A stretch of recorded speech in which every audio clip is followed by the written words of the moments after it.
All right, well, here's a few news stories that caught my attention. So, somebody has made a computer chip that stores data and does calculations on DNA.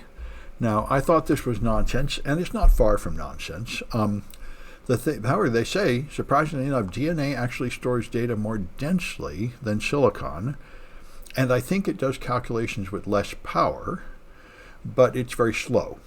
And I think that's the big problem with this. That's why, as far as actually using it in a practical computer that like a normal desktop computer, I think there's no future for that. The thing I've thought is reasonable for DNA is maybe long-term storage of data. Anyway, it's interesting that they're making some progress, making that a little bit more realistic. I've wondered this. Why is gas so expensive in California? And I think maybe I heard this before, but anyway, I'd forgotten. I think for our environmental regulations, the gasoline in California is different than the gasoline in the other states.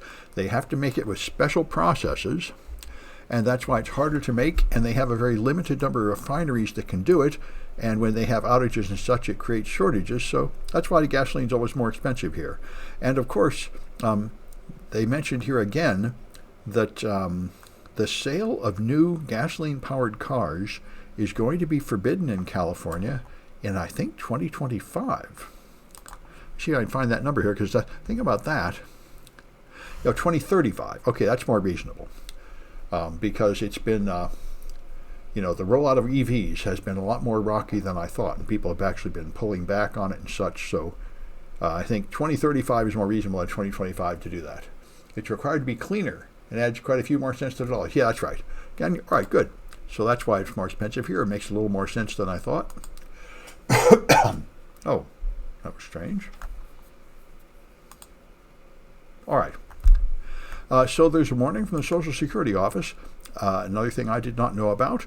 A lot of scammers scam people out of their Social Security money. They are calling people up and telling them that your Social Security account is being terminated and things like that. They have badge numbers. They use fraudulent Social Security letterhead and all that jazz.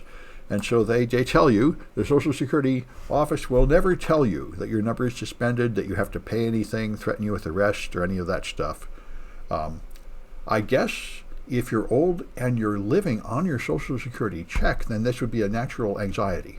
I mean, I don't even think about Social Security because I'm still working, but I guess if it was my source of income, then I would be very nervous that the government's going to turn it off, they're going to change the rules, they're going to somehow foul up my account, and then you'd be more vulnerable to a fraudster telling you have to pay a fee or to hire somebody to help you or somehow fix your Social Security. So this is pretty interesting. It reminds me of there was a story about 10 years ago, maybe 15 years ago, of kids that figured out that you could go into a 7-Eleven or store like that, and the little ATM machine, you could press the default key press and get to the administration console and get free money out of it. And they just kept going back every week and taking free money out of the same machine until the cops were just there waiting for them. And this woman is similar. She found a gas pump that had a defect where if you swiped your loyalty card twice, it would go into a demo mode and pump your gas for free. So after she figured that out, she kept going back for 6 months getting free gas, and then she started selling free gas to other people for a fee. She would let them use the card. I think they thought it was something special about that card, and so they kept it on for more than 6 months, and now they've finally been arrested for that form of fraud. I would sort of like to be this person's lawyer. I wonder if she could argue that she thought it was a legitimate promotion, right? They gave me the card. All I had to do is swipe the card. Then it says your gas is free. Well, who am I to question that? I was once administrating a lawsuit, and we were sending money out to people, and we had a difficulty in the database, and I thought I fixed it, but I was wrong. So we sent 5 people checks for $5,000 or something when they were supposed to get a smaller amount. And the boss called me in. Is there any chance of getting this money back? He said, let me see the letter we sent them. And the letter said, enclosed is your share of the settlement proceeds. And he said, well, they won the lottery. You send them a letter like that, you send them a check, there's no way we can come back later and say we sent you the wrong amount. We haven't got a leg to stand on. That was his opinion. And I wonder here, I think the legality of this will depend very carefully on what message appeared on the screen. What did she see when she swiped that card twice? If it just said, entering demo mode, gas is now free, I'm not sure she committed a crime here. Anyway, the part where she sold it to another person, though, that might be argue against her. It's an interesting case. It also reminds me of a case that came up a couple weeks ago where they put an AI in charge of customer service at a company, and the AI read the rules and did not understand them and told somebody they were eligible for a discount when they weren't. And they went to court, and the court said, well, your AI told the customer they would get the discount. You have to live up to that. You're the one that put that AI in charge. As far as the customer is concerned, they've got an official communication from the company telling them this is okay. You can't change your mind about it later. So this guy is an open source fanatic, but he didn't release the open source code for this. He took his AI drone, and he took a drone, put AI in it, told it to recognize humans and recognize faces, and then added like a bomb payload, or perhaps a simulated one. He said it only took like a few hours to do this. He said the thing people should know is it's very, very easy to do this. You can make an AI that autonomously finds people and has a bomb and kills them, which I've wondered for a while. I didn't think of doing it with this. The one that I thought was, there was a prototype where they were going to make these things really small like a mosquito. And I said, man, if you could do that, that would be the perfect assassin tool. Just fly around like a mosquito and then inject a little drop of poison in somebody. I don't think there'd be hardly any way to protect yourself from that except to hide in an airtight room or something. So it's interesting. This is something to look forward to. And I was surprised to see this. Caitlin, one of my friends, is a big fan of RISC-V. RISC-V is a new open source computing architecture. It is very much like ARM, but ARM is encumbered, it's owned privately and encumbered by patents, and you have to pay a licensing fee. And ARM just went public, and they increased their fees.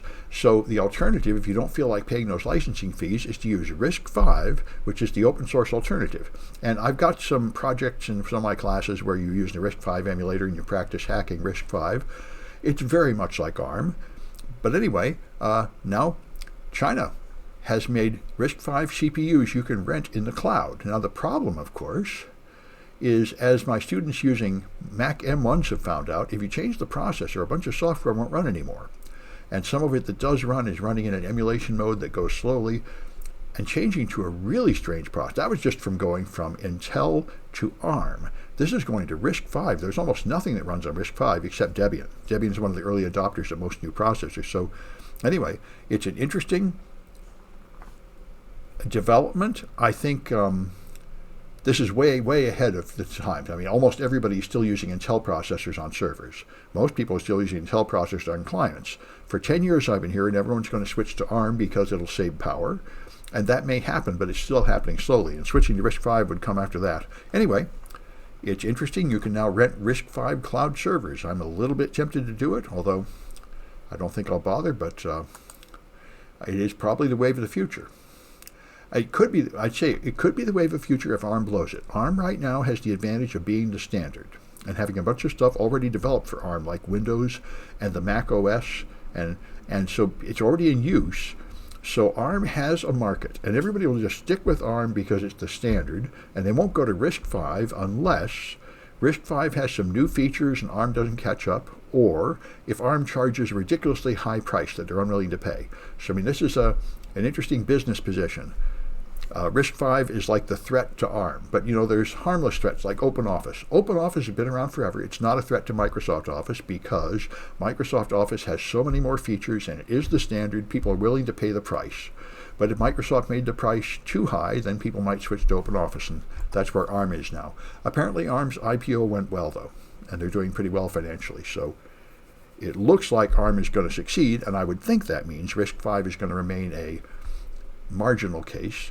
However, because the United States is now blocking China's access to advanced chips, China is greatly gearing up their development of local stuff, and so they might use RISC-V in China. That might be where it becomes popular. I don't think it'll be popular in America unless ARM drives them there. And I think I'll just mention this, time for the last one, this one here. I thought, yeah, so crypto fraud is now bigger than business email compromise. Business email compromise was the number one amount of money stolen per year. Now it is cryptocurrency fraud. You love your ARM-Mac? Yeah, I like the ARM-Mac. The ARM-Mac is very good, although there are some problems. But if there was a RISC-V Mac, boy, I think we'd have a lot more problems.